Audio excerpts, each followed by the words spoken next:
Bab tamannil khair, ini bab mencita-citakan kebaikan. Dan sabda Nabi SAW, kalau aku mempunyai emas sebesar bukit Uhud. Tamanni ni maknanya mencita-cita benda baik. Jadi Imam Bukhari nak ceritanya, mati syahid saja kau mencita-citanya. Gol lain tak boleh. Boleh lah. Hak tak boleh, hak tak baik. Hak tak baik. Hak baik tak apa. Cuma kurang sikit lah. Hak kemuncak mati syahid.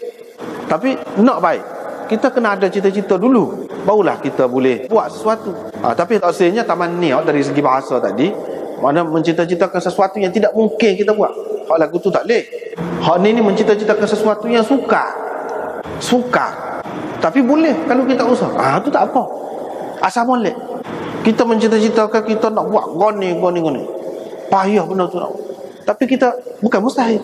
Usahalah. Sebab apa? Dengan adanya kemahuan, cita-cita saat ni, dia akan mendorong kita untuk bekerja keras. Misalnya kita nak jadi alim, angan-angan kita, kalau kita jadi alim, kita nak buat gini. Molek ada cita-cita tu. Bila kita sungguhnya, kita mikir tu, kita akan jadi nak mentertawa kepada diri kita sendiri kalau sekiranya kita tidak sungguh. Kalau kita jadi doktor misalnya, kita mencita-cita kita nak buat kontor besar lah, payah lah. Tapi boleh, tidak mustahil. Benda tu molek.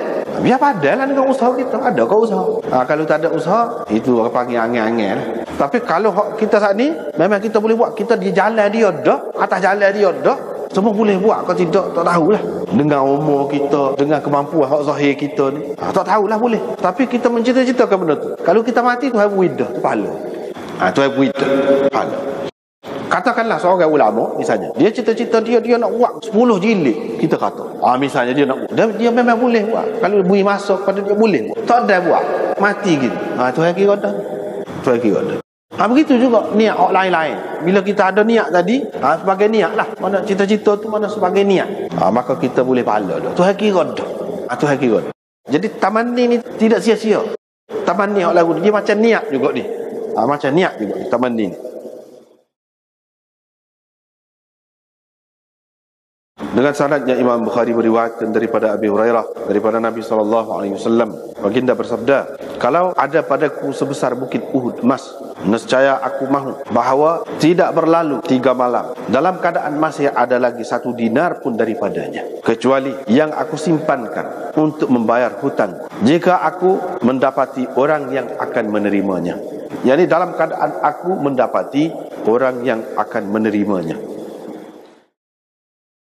Kebaikan di lagu mana? Di antaranya kalau ada harta. Apa yang baik yang kita boleh buat dengan harta? Nabi SAW kata, kalau aku ada sebesar bukit Uhud emas, suka aku kalau tak ada berlalu 3 malam pun, dalam keadaan ada lagi 1 dinar. Tak sih. Mana aku nak tak ada 1 dinar pun tak ada. Habis licin.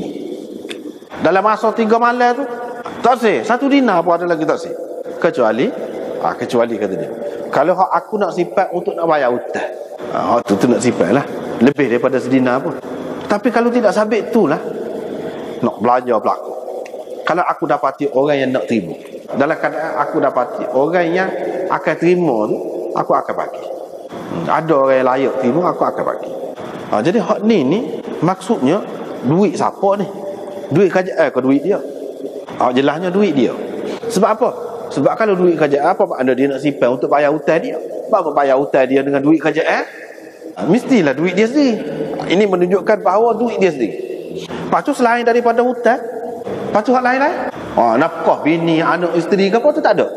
Hak tu pun termasuk jugalah. Sebab itulah Nabi SAW pun dia ada juga cadang untuk isteri dia, anak bini dia ada tu. Maksudnya selain daripada hak wajib. Hak wajib ni hak paling kita kena fikir sekali, kena jaga sekali ke dia hutang. Hutang. Hak ni dia sebut hak kemuncak. Hak ni kena ingat benar. Kalau ada hutang, nak derma, nak apa pun tak ada kelebihan. Mengikut Imam Bukhari tak boleh pahala. Kalau ada hutang buat kebajikan, tak boleh. Kena bayar hutang dulu. Mengikut pendapat Imam Bukhari tak boleh pahala. Orang buat kebajikan dalam keadaan ada hutang, dia kena selesai hutang dia dulu. Sampai setara tu mengikut setengah-setengah ulama seperti Imam Bukhari ni. Maknanya hutang tu besar, satu benda besar. Kalau nak simpan pun untuk yang seumpama inilah yang menjadi kewajipan kepada kita untuk membayarnya. Termasuklah nafkah anak isteri gapo tu. Tu kira hak maklum dah lah, kecuali hak tu. Selain daripada tu kata saya tinggal. Walaupun 1 dinar. Pernah Nabi SAW duk kecek-kecek, dia pun teringat masuk dalam rumah. Rupanya hak dia teringat tu piti ada sikit lagi, dia ambil bagi. Ini maknanya kebaikan untuk agama lah, kebaikan untuk agama. Ini tamannil khair. Benda ni tidak mustahil. Kita boleh jadi kaya, boleh jadi hartawan, boleh jadi jutawan, kita kata tidak mustahil. Tapi dengan kadar kita ni kita buat apa payah. Itu tamanni. Kita boleh mencita-citakan kekayaan. Kalau aku gini-gini, aku nak buat gini-gini, tak apa, baik. Jangan fikir hak tak baik. Lepas tu kena ingat molek. Apabila kita kaya kemudian kena ingat molek. Dulu kita pernah fikir lagu ni. Sekarang ni siapa masa lah. Kena ingat tu.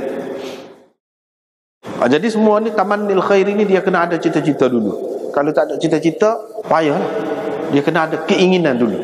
Bila ada keinginan tu, maka keinginan itulah akan mendorong kita.